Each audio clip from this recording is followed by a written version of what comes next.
Governor, about a week ago, Go ahead. About a week ago, Agriculture Commissioner Nikki Fried put out an official statement accusing you of stockpiling COVID tests that were expiring soon. Is there any truth to that? Can you speak to that? Kevin can talk about what they have at DEM. Yeah, so what we had, again, to piggyback on what the governor just described as a downturn, and we did not have a demand for testing. We had between 800,000 and 1 million test kits, Abbott rapid test kits, in our warehouse that did expire.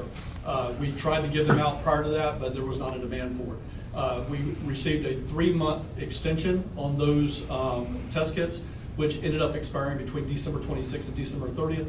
Prior to that date, we did ask Abbott and the federal government for another 3-month extension on those so that we could use those tests. We are still waiting to hear about that from HHS. And if they do, I mean, I think the thing is, if they're not authorized, if they're not accurate, then we don't want to send out inaccurate tests. But they already were extended in September. There wasn't a lot of demand for them.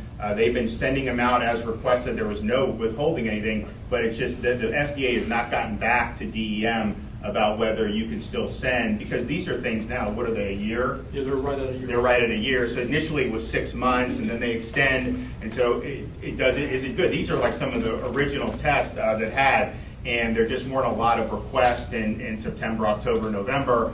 Now that you have more, we would do. But honestly, these at-home tests are going to be better because it doesn't require anybody to proctor the test for you. I mean, you can do it there. The Abbott he's talking about, it's not like I could just send it. So we actually wanted to send a bunch of those to long-term care facilities at the beginning when we got all these.